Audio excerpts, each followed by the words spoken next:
ማጣፈጥ ይችላል እሱ ግራ ለተጋቡት መጠጊያ እሱ ላዘኑት መጽናናት ነው እሱ ለጨለመባቸው ብርሃን ነው እሱ ለሚሞቱት ማምለጫ ነው ባዳኙ ሐሴት የሚያደርግ ሰው ሸለቆ ቢሞላ ባይሞላ ደመና ቢመጣ ባይመጣ ዝናብ ቢሆን በር ቢከፈት ባይከፈት በአምላኬ ደስ ይለኛል የሚል ሰው ነው ሐሴትን አደርጋለሁ የሚል ሰው ነው የዛ ሰው እግር በከፍታዎች ይሄዳል የዛ ሰው እግር በከፍታዎች ይሄዳል መልአኩ ገብርኤል መጥቶ ወንድ ልጅ እንደምትጸንስ ጌታ ኢየሱስን እንደምትጸንስ አማኑኤል እንደምትጸንስ ሲያበስራት እንደዚህ ስትል መለሰችለት ለመልአኩ ሉቃስ ወንጌል መጽሐፍ ምዕራፍ 1 ቁጥር 38 ላይ ማርያምም ነው የጌታ ባሪያ እንደ ቃል ይሁን አለኝ መልአኩም ከርሷ ሄደ መልአኩ እንደዚህ ነው ያላት አምላክ ስጋ ሆኖ ባንቺ ማፀን ያርፋል አላት እሷ ደግሞ እነሆ የጌታ ባሪያ እንደ አፍ ቃል ይሁን አምላክ በኔ ስጋ ሆኖ በኔ ማፀን ያልፋል እና ለሱ ገዛለት እሺ ነው ያለችው ለማን ለጸነሰችው አምላክ የነበረ ስጋ ሆኖ በሷ ማፀኔን ህይወቴን ቤቴን ለሷ አሳልፌ ሰጥቻለሁ እጅ ሰጠች ለኢየሱስ ክርስቶስ ዌልካም ነው ያለች መድኃኒቷን ኢየሱስ ክርስቶስን ላኳን አከበረች ማርያም በመጽሐፍ ቅዱሳችን እንደዚህ ኤልሳቤጥ ጌታ ኢየሱስ ገና በማህፀን እያለ ማርያም በጸነሰች ጊዜ በመንፈስ ቅዱስ ተሞልታ ጽንሱን ጌታዬ ብላ ጠራች በሉቃስ ወንጌል መጽሐፍ ምዕራፍ 1 ከቁጥር 43 እስከ 44 ስታነቡ እንደዚህ የጌታዬ እናት ወደ እኔ ትመጣ ዘንድ እንዴት ይሆንልኛል ነው የሰላምሽ ድምጽ በጆሮዬ በወጣ ጊዜ ጽንሱ በማህፀኔ በደስታ ዘሏል አለች የጌታዬ እናት አለች ማርያምን ገና ስታይ ገና ጽንስ እኮ ነው ገና ማህፀን ላይ ነው ግን ጌታዬ ነው ኤልሳቤጥ ያለችው ሃሌሉያ ኢየሱስ ጌታዬና አምላኬ ነው ሃሌሉያ ሻካቲያሳ ረከተሰ የእግዚአብሔርን ብርሃን አያለው የእግዚአብሔርን እሳት አያለው የእግዚአብሔርን መገኘት አያለው የታምራት ዘይት ሲፈሳ አያለው መላእክትን አያለው እሳቱን አያለው የእግዚአብሔርን እጅ አያለው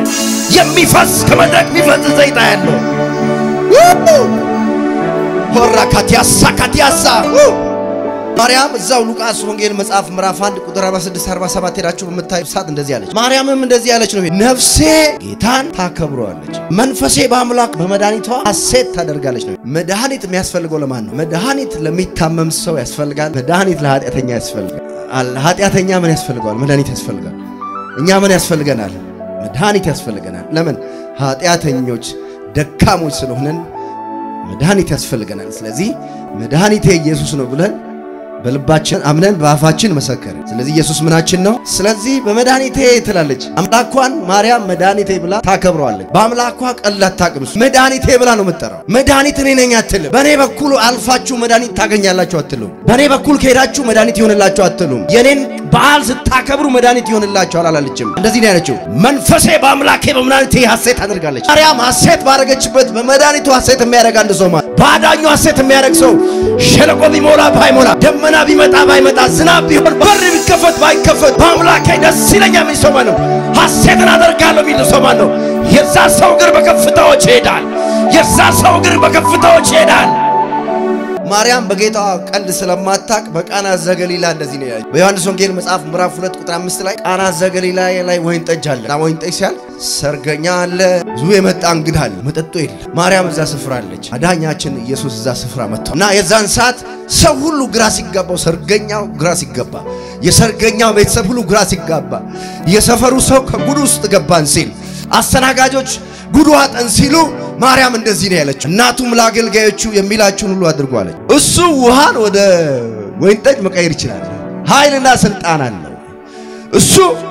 እሱ ይሄ ቤቱ ባዶ ነው ይሄንን መቀየር የሚችል ኃይል አለው እሱ ጌታ ነው አለች እሱ አምላክ ነው አለች እሱ ታሪክ መቀየር ይችላል እሱ የተዘጋው መክፈት ይችላል እሱ ሰማያትን መክፈት ይችላል እሱ ዋው ያለውን ሕይወት ማጣፈጥ ይችላል እሱ ግራ ለተጋቡት መጠጊያ እሱ ላዘኑት መጽናናት ነው እሱ ለጨለመባቸው ብርሃን ነው እሱ ለሚያመልጡ ለሚሞቱት ማምለጫ ነው አለቻቸው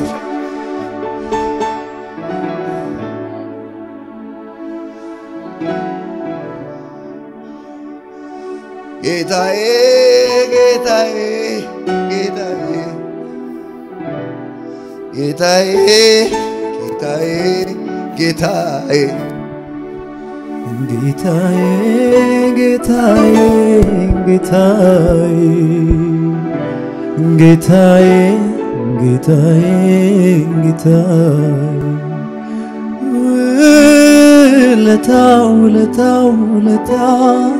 ውለታው በዛብኝ ናዝራዊ ወዳጄ ድንቅ አደረገልኝ ውለታው በዛብኝ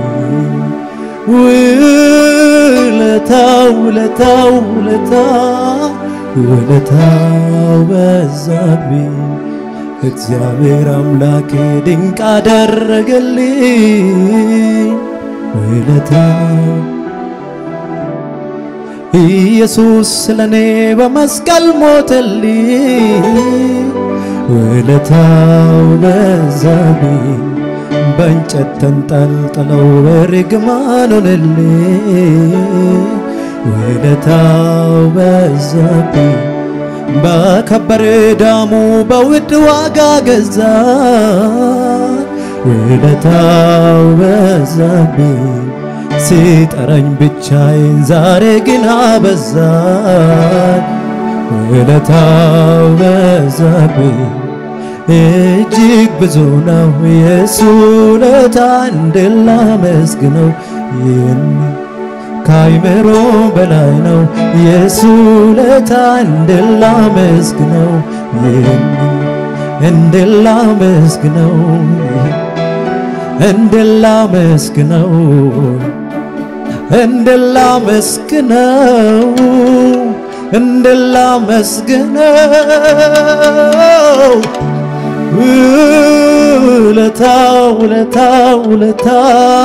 ውለታው በዛብኝ ናዝራዊ ወዳጄ ድንቅ አደረገልኝ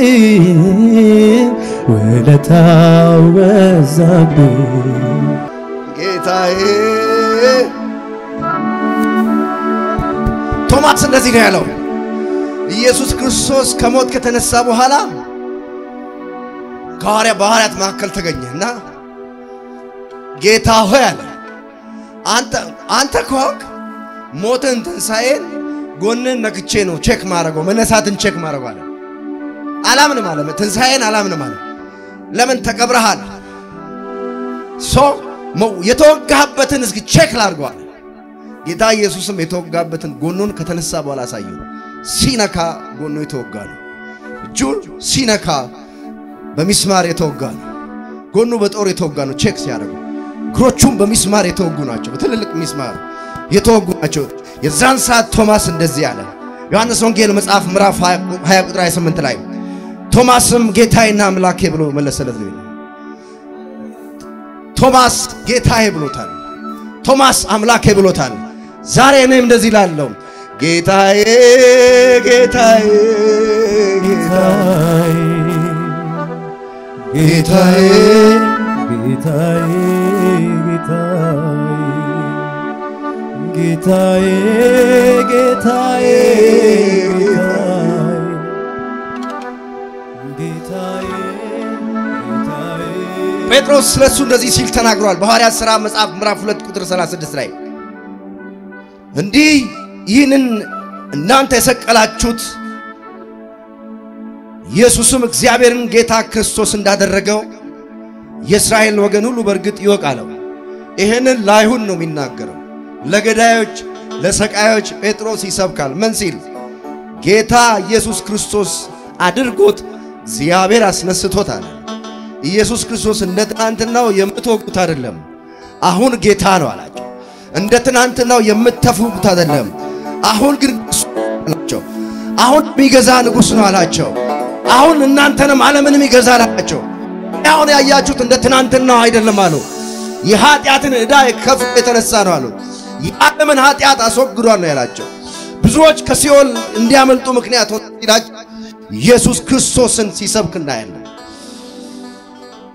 ጳውሎስ ደግሞ በሮሜ መጽሐፍ ምዕራፍ 10 ቁጥር 9 ላይ መዳን ከፈለጋችሁ አለ ለሮም ቤተክርስቲያን ሲሰብክ እንደዚህ ያለ